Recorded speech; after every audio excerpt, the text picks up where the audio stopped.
Okay, good morning everybody. Case study number 32. Mr. H is a chartered accountant working with GHI and company.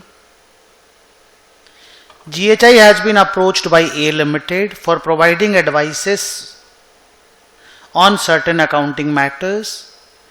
A Limited is an automotive supplier having a registered office in New Delhi, listed in Bombay Stock Exchange. Perfect. A Limited has machinery costing 15 lakh, but समझ लो, having a useful life of 10 साल, estimated cost of major overall plant 3 years 2 lakh. मान के चलना पड़ता है 2 लाख इसके अंदर include है, सब कुछ कर कुरा के वो मशीन मिला है, तो 2 लाख रुपया और 13 लाख रुपया अलग अलग कैपिटलाइज होगा. ये 3 साल में डिप्रीशिएट करेंगे और इसको 10 साल में डिप्रीशिएट करेंगे. इंड एस 16 का एप्लीकेशन है. ये रहा question. Determine the accounting.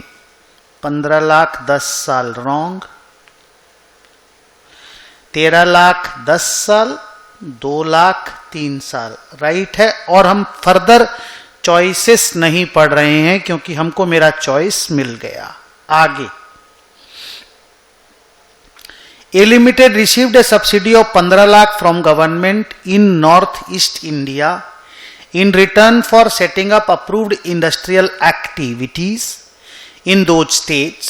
One of the key conditions of the subsidy is that A Limited needs to employ locals staying in those states for a period of 5 years. तो ये deferred government grant में डाल देना चाहिए. अगर कुछ नहीं बोले तो 3-3 लाख रुपया करके 5 साल में पीएल में भेज देना चाहिए. नहीं तो ये जो लोकल लोग हैं इनकी सैलरी के हिसाब से पीएल में पैसा जाना चाहिए. अदरवाइज 3-3 लाख. इस क्वेश्चन में 3-3 लाख. ये रहा question. How should A limited account for the subsidy? No, no. Subsidy received should be recognized over a period of 5 years, that is 3 lakh per annum. Yes. अगला question. A limited offers 400 share 1000 staff if they stay with them in 3 years. Okay. Option employ stock option. Fair value is 50. तो 400 into 1000, 4 lakh into 50, 200 lakh रुपया. At the end of year 1, 20 employees left. The entity estimates that a total of 25% of the employees at the beginning of the grant of shares will leave at the end of the vesting period. 25% total. तो हम बोलेंगे मेरा कितना आया था? 200 लाख ना. हाँ, 200 लाख का 75% का 25% छूट माने 25% लोग छोड़ देंगे, छूट जाएगा. तो 75% का ही पीएल में डालेंगे into 1/3. 200 lakh into 75% divided by 3, 50 lakh PL में डालेंगे. नेक्स्ट को और पढ़ लेते हैं ना. यहां तक हो गया. During the second year A further 20 employees left and the entity further revises the estimate that the total departure will not be 25, it will be 28. Okay. Cumulative catch up. तो 28 का मतलब हो गया 200 इंटू 72% इंटू 2/3 माइनस 50 लाख. समझ तो गए होगे 72%. तो 200 इंटू 72% इंटू 2/3 माइनस 50 लाख, 46.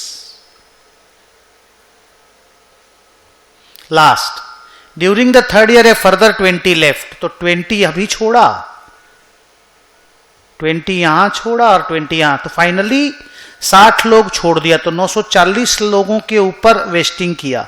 एक आदमी को 400 ऑप्शन दे रहे थे, है ना. हाँ, 940 एम्प्लॉई, 400 ऑप्शन, 50 रुपया का खर्चा बस. तो और माइनस ये दोनों, -50 -46 माने -96. तो 940 इंटू 400 इंटू 50 -96, 92 लाख. ये 3 साल का खर्चा होगा। ये तो प्लेन एकदम प्रैक्टिकल सम डाला है। मांगा क्या है देखते हैं। Determine the amounts to be recognised in the P&L 50, 46, 92। No 50, 46, 92, third number is correct. तो सी और पहला वाला का B, then C, then C, B, then C, then C. मजा आया? इजी सा MCQ था ये। अगले MCQ में चलते हैं। चलो, थैंक यू, बाय बाय। पढ़ाई करो ठीक से, MCQ ध्यान दो, रिवीजन होता रहेगा और MCQ भी होता रहेगा। Bye bye.